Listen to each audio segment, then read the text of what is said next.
You ever notice how some days start out so normal, you never see the disaster coming? Well, let me tell you. The morning the sirens came, I was knee-deep in water, filling up my old lake, my lake. Mind you, the one I'd owned long before the HOA decided to slap their rules on everything in sight. It was peaceful for a minute. Then Karen, queen of the HOA, shattered the quiet. There he is. That's the man stealing community water. I already called the cops. Yeah, that happened. Her voice just slicing through the morning like a bad alarm clock. I looked up, and there she stood. Arms folded, sunglasses on, phone glued to her ear, watching the police cruiser roll up like she was directing traffic. The officer stepped out, all stiff and confused, looking from me to Karen and back, probably wondering what kind of circus they just walked into. Karen was in full performance mode, waving HOA paperwork, yelling about me draining the community dry to fill that ridiculous pond. But the younger officer crouched down, traced the hose, and saw it led straight to my private well. Ma'am, this line's connected to a private well. Karen just about choked on her own outrage. Now here's the fun part. The officer asked if I had proof. I wiped my hands and said, better if you see for yourself. I took them to the shed, my shed, on my side, where the neighborhood's own water line runs straight through my land. As I opened the door, Karen's face went from red to ghostly. Dispatch suddenly crackled in, pressure drop on the HOA main, possible leak right by the east boundary. Exactly where Karen was standing. Right on cue, muddy water started shooting up like a geyser right at the fence line. Karen screamed, the officers gawked, and her meeting notes got soaked like yesterday's laundry. Well, looks like we found where their line runs, I said. The deputy stared, then turned to Karen. Ma'am, you might want to make a few calls. She just stood there, dripping and speechless, realizing she'd just called the cops on the only man in town who could actually turn off her water with one phone call. That wind picked up, rattling the HOA sign against the fence, and I couldn't help but wonder, how deep did this mess really go? Next day was silent. Not a lawn mower, not a sprinkler, not even Karen's voice barking out gardening orders. The whole neighborhood felt tense, like the air before a thunderstorm. Sure enough, by 8, there she was at the edge of the fence, phone in hand, pacing like a lawyer prepping for trial. And a few minutes later, Dave, one of the few normal folks left in the HOA, rolled by on his ATV. He warned me. Karen sent out a community alert. She says you sabotaged the HOA's water main, hoarding the whole supply. I laughed. Hoarding? It's groundwater, Dave.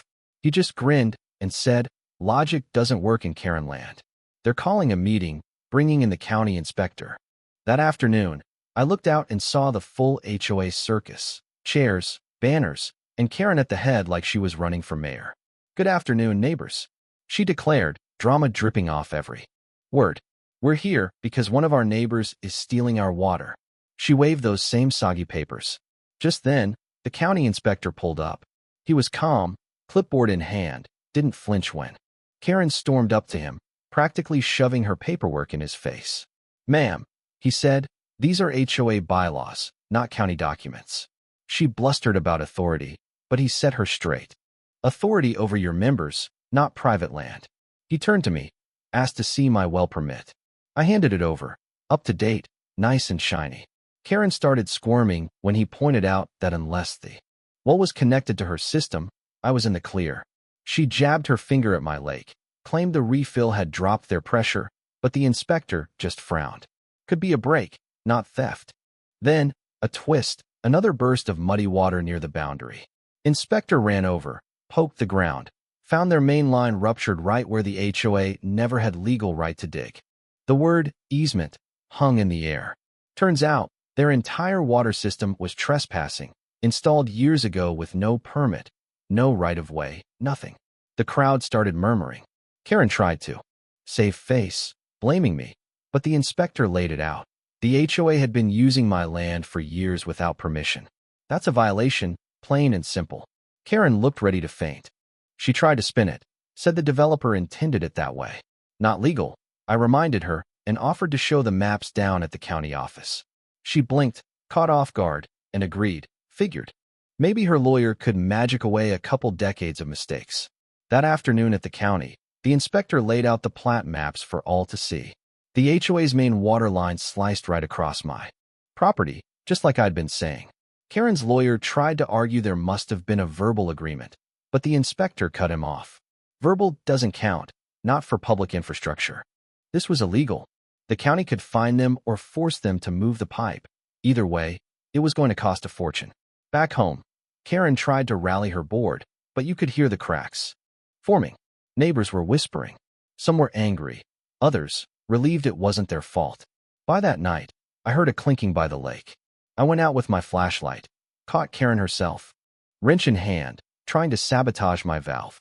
She scrambled off, but left a red smudge of paint on the handle, same as her HOA sign. That was it for me. I called the inspector in the morning and said, "It's time to file a violation." The county crew arrived, dug up the old line, and made a discovery, an unregistered secondary pipe running from the HOA main into my land, old enough to predate the subdivision. Some neighbor muttered that the developer's nephew did unofficial plumbing back in the day. The inspector looked grim. If true, the HOA was liable for the illegal connection, even if they didn't install it. And then, another bombshell. Old records showed the HOA's water line was responsible for a pending contamination case from a few years back, right on my boundary. Suddenly, I wasn't the villain. I was the injured party. Karen's world unraveled. She tried to bargain, begged me not to sue. For the first time, she looked less like a tyrant and more like someone who'd gotten in way over her head. I told her, spite is just another kind of control. I'm done with that. She cried. I let her. The next week, the HOA voted her out, brought in a new president. Stopped by, told me about a strange old pipe leading to the woods behind my lake. I followed it, flashlight in hand, and found an abandoned municipal pumping station, sealed, rusted. I was the steward of one of the biggest groundwater reserves in the county. Karen came by once after all was said and done, not to argue, but to apologize. She'd lost everything, but in that moment. Again, birds instead of sirens, peace instead of lawsuits. Sometimes, the things we fight hardest to control are the very things that were quietly sustaining us all along. And that's the real twist. Sometimes you have to lose control to find something worth keeping. Where are you watching from? Drop a comment and tell me if you've ever tangled with an HOA, or if you just like a good underdog win. Because after all this, I can tell you, sometimes justice is buried just beneath the surface, waiting for the right mess to dig it up.